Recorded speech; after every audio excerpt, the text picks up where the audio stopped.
This is the military museum in Rosemead. I always pass it up. Here we go. Let's get this all done. Okay, hey everybody, happy Saturday.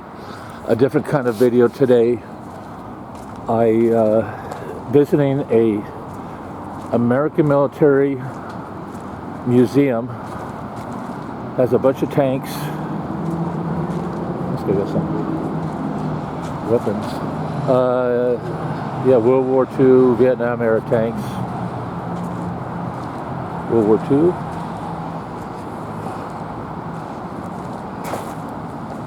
Cool.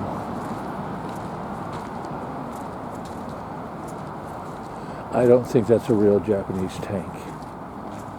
Something tells me it's not. I think it's just a prop. But they say it's a tank. Type 95. How cruel they were made. It looks kind of like a Brim carrier. Combat car. Plenty of those 3/4 tons. We still had those when I was in the service in the early 70s, and we decommissioned probably 2 dozen of them.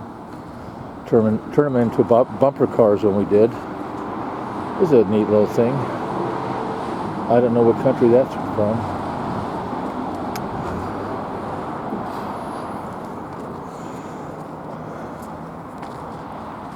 A lot of takes. I know where to come if shit hits the fan, I'll tell you that. That's a big howitzer right there, baby. It's here's a 37 millimeter anti-tank. That thing packs a punch. See a video of these on YouTube, and they do pack a punch. That one, yeah, that's some definite kick butt. Look at those rounds. Man alive. It's an 8-inch howitzer. That's what that is. Cool. That looks like a anti-aircraft gun from the movie 1942 with John Belushi. This is kind of neat. This is a ship's prop, and they put this protective guard around the blades. They must be pretty sharp, I guess. Old Huey. Here's a Higgins boat. Jeep. Willie's Jeep. Higgins boat. That's a 5-ton tractor with a POL truck or PLL trailer. Look at this crane.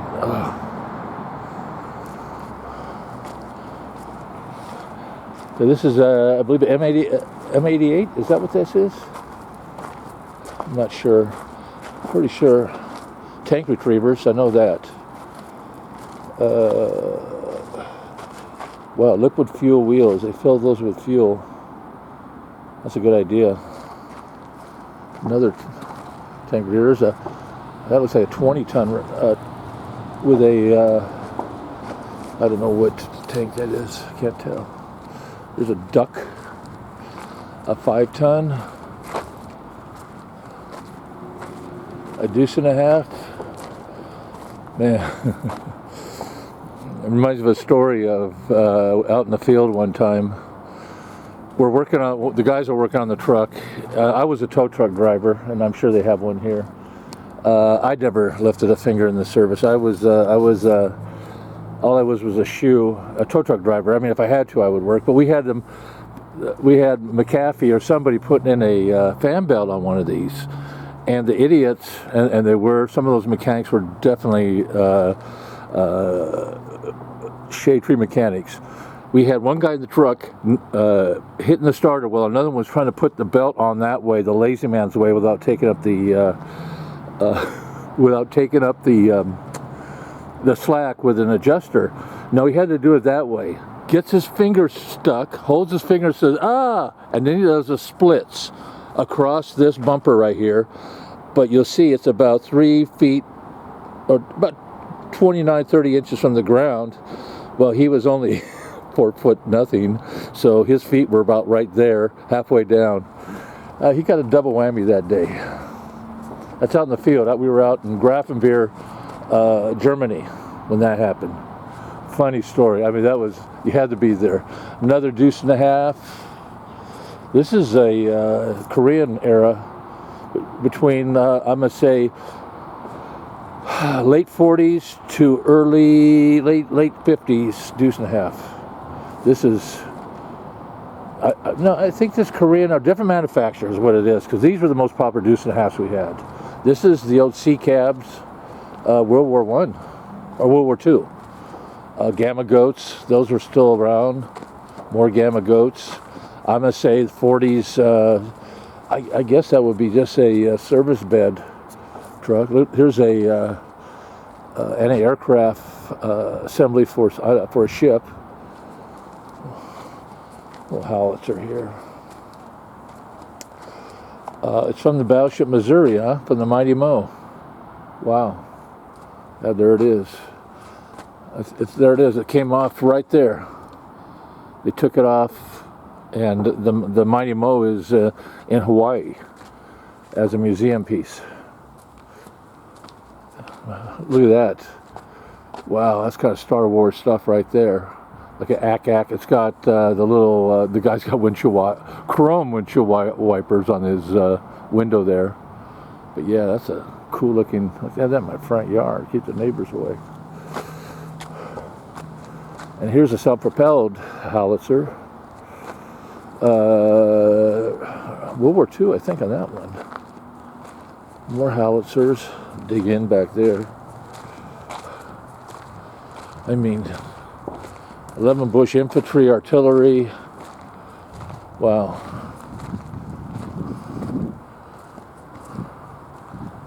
Wow. Looks like a deck gun right there.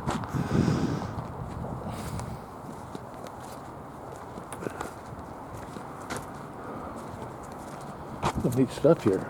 I mean, how did they get it? Like, the government give it to one. The government's going to give the Taliban a bunch of stuff. These guys are nothing. Yeah, look at this howitzer, self-propelled. Man, this packs a punch, I tell you.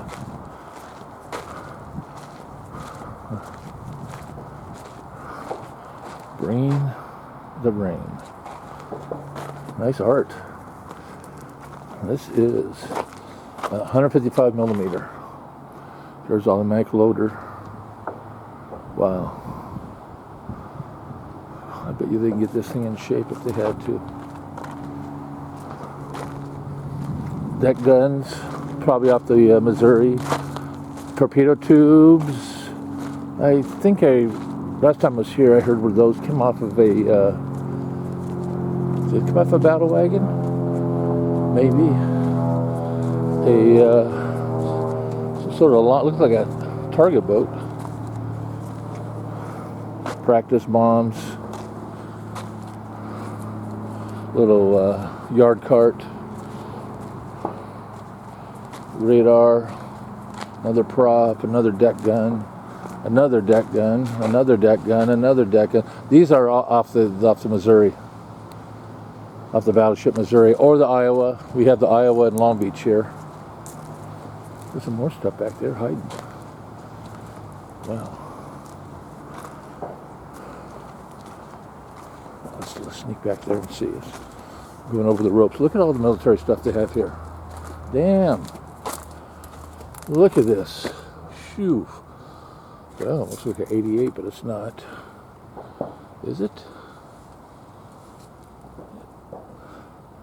Is it? I can't tell. Yeah, look at this whole place is back. There's old radar relay rigs back there. There's another 3/4 ton. Cool.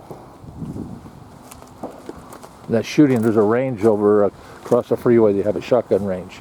There's a cool little cart I could use at the track.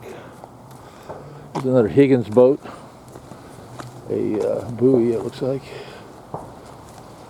Higgins boat's seen some better days. Another Higgins boat. Another Higgins boat. That's Bulldog. God.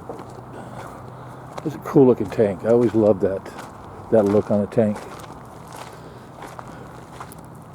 Depth charge launchers. Those are cool. Those are hedgehogs, I think they called them. Generator. I don't know what that's called. The Gamma Goat. Higgins boat. 9-cylinder Pratt. Well, one of these marine landing crafts, amphibious tractor, they call those. Has paddles. The tracks look like paddles. The boat, searchlight, howitzer, rocket launchers. I look like a Russian T-38. Is that what that is? It's a fake. It's a dummy. Look at it. Wow. Look at fiberglass. It's a fake. Whatever it is, it's fake. Yeah, look at the tracks. It's a fake.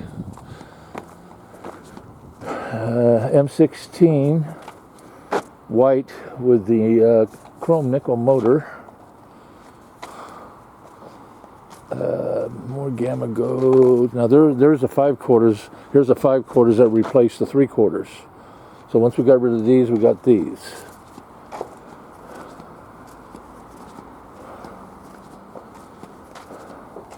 Well, the inside workings of a, and these got to date back to the World War II. There's a 40s staff car, M151A1, another M151A1, and M151A2, and all That's an odd one. I've never seen that one before. These are all Korean War era. Oh, there's my wrecker right there. And the tank is off. I had a hydraulic tank story. Everybody has their military stories. One night, I'm out drinking with the boys. We're doing all the wrong things. Driving around Germany, racing a Mini Cooper through these small towns. I have a BMW at the time. And we're doing pretty good keeping up with them as fast as the cognac and cokes will let me go. And you always do stupid stuff when you're young, so don't judge. Anyway, we're driving along the Neckar River, and my co-pilot, Jerry Ledbetter, LAPD, as we know here, the man. My friend Jerry Ledbetter, I asked him, "Hey Jerry, how's the road up ahead? You're my navigator. We're trying to keep up with this Mini Cooper." He says, hit it. It was straight. As soon as I hit it, there was a curb. And I hit that curb going about 70 or 80 clicks. Needless to say, we went, I think we first went end over end. We went up on an embankment. Lucky there was an embankment there. And then we went up and then flipped over, rolled over 3 times. So we flipped over once and rolled over 3 times. I thought we were all dead. But we weren't. And anyway, my job was driving a wrecker almost exactly like this one in Germany. That was my job, my whole time in the career. The best job in the Army was driving a wrecker. Every wrecker driver will tell you that. I was the last one on the convoys. I never made it to the field to help put up the tent. We used to put up these big field tents. And if you're ever in maintenance, you know how big those field tents were. So, anyway, long story short, I wrecked my car that night. Somehow we got back to the post. Took us back to the post. I had to get my car out of the middle of the road by morning. And the Germans said, "What are you going to do?" If I was to call a German tow truck, it would cost me a lot. I would lose the car because I couldn't afford to pay them. So I said, "I know what I'll do. I'll get my tow truck." Okay, I'm still a little bit tipsy from drinking that night. I was able to talk the OD officer in charge that night into letting me drive my truck to go retrieve my car out of the center street. I make it to go get my car, and on the way there, I forget one thing. I forgot that I had taken my hydraulic tank off that week and sent it to the shop to be welded and pressure tested because it leaked. I couldn't stand it. So that tank sits. This one's gone too. That tank sits right there where those bolts are. In fact, the bolt's right there. And they have since, this tank has been moved to inside there. My tank was on the outside here. M15, let's see, 543A2, I think there was the tank, or the truck. So that tank was at the shop to be welded. It wasn't on my truck, and I was headed out to pick up my car that was in the middle of the street. Riding with me was a German MP, or American MP. He was dressed in full whites, and then the German Polizei and their van was following us as we went to the crash site. So we get to the site, and I back up. I have lights in the back of my truck. You can see them up there on that cab. And I knew that my tank was empty, but I knew that my winch, I had a winch that if I bumped it, I could just lift it up enough to, I didn't have a hydraulic drive. I had a different drive on mine. It was, I think, electric drive. This one's hydraulic. Anyway, I knew I had a drive on my winch that I could pick it up and just get it off the ground, and if anything, just get it out of the street. So I'm up here in my cab. The lights are shining. Here's all the lights. We have lights on both sides over there, and I had lights on my boom, so the whole back of the truck was lit up. The German Polizei are telling me how to guide everything. I'm up in this boom box. The MP is standing over on that side. Well, I asked one of the Germans, hey, is it clear on the other side if I move just move it over a little? And I just wanted to lift it up. I didn't want to use any hydraulics. When I leaned over to ask the MP, my knee hit that second lever. Just touched it for a second. And in that time, every ounce of hydraulic fluid that was in those hoses sprayed that MP. Top to bottom with red hydraulic fluid. He was in his dress whites. The Germans were... You're past the ropes. Oh, sorry. Got busted. And they ended up... he ended up pulling his gun on me. And the German Polizei kind of got between me and the MP who was I thought was gonna shoot me. But yeah, that was a night I'll never forget. And that's another story from the time in Germany. Another a Hummer. Those weren't introduced yet. We got the tanks. So yeah, that's the military museum. I'm the last guy here. I'm gonna get out here so they can go home. There's a three Shermans right there. An M4. Oh, the Firefly's the far one of the three. It's got the pack and the punch. A couple self-propelled howitzer, and this is a tank destroyer, I guess. So one of those at the museum in North Carolina Airborne Museum. Okay, let's get out of here. It's getting hot. It's getting hot. Okay, these tents. I hate these tents. Okay, that looks Japanese. What is this? Huh. I don't know. Yeah. Thank you. Look at all that. Wow.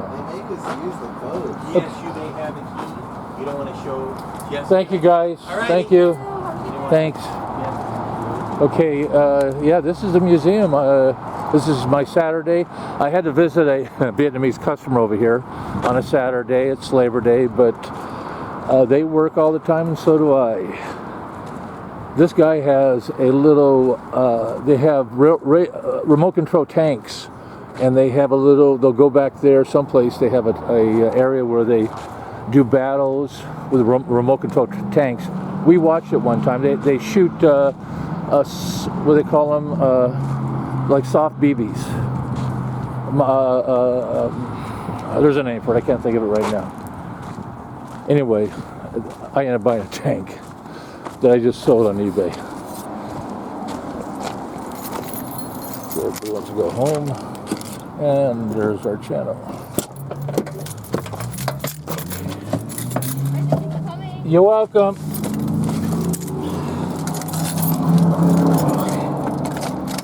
We're gonna close up. I'm the last guy. We look at emails from just Hunter's laptop. Oops.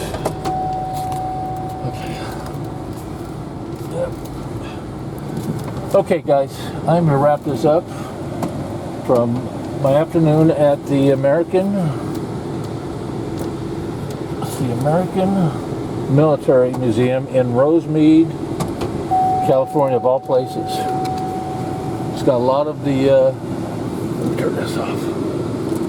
It's got a lot of the Missouri hardware off the deck. There's another bulldog right there. Okay, you want to... Okay, get out here without getting killed. And that'll do it for today. This museum is right off of Rosemead Boulevard and Rush. You have to approach it from the freeway side behind me. I'll show you here in a second. And a little shot of our fuel prices here. Thank you, Mr. Biden.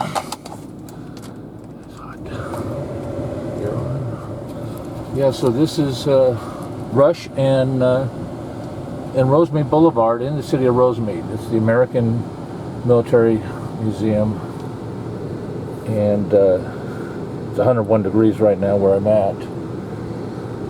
So, as soon as I do a U-turn, we'll do a flyby so everybody can see where it's located. If you don't know the area, if you don't know it's here, you would miss it. I'm going to do a U-turn.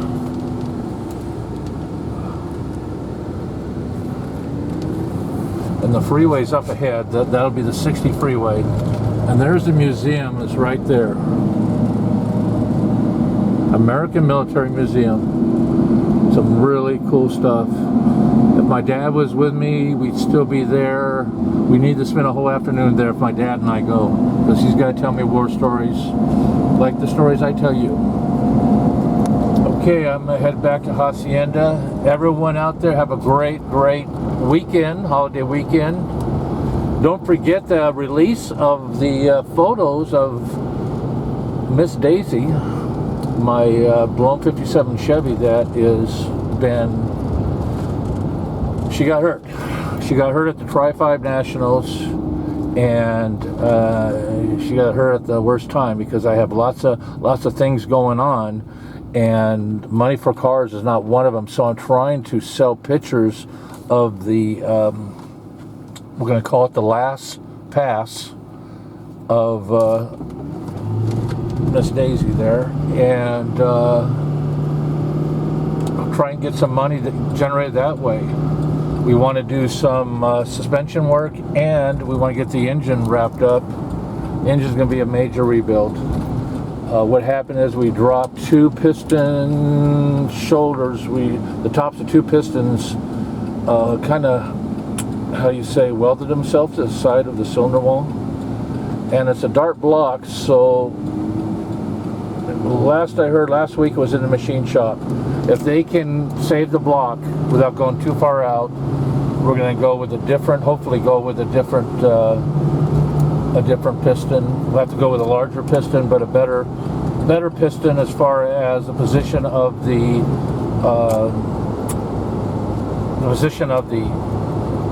rings. The rings have to be lower on the shoulder of the piston. And here it is, weekend traffic in Southern California. Okay, well I'm here. I'm going to say hello to my girlfriend Rita in North Carolina. I hope you're having a great weekend. I know we talked this morning. Enjoy the rest of your weekend. And a shout out to my son and his family, and my daughter and her family. I hope to see you both real soon. Anyway, everybody else, have a great weekend.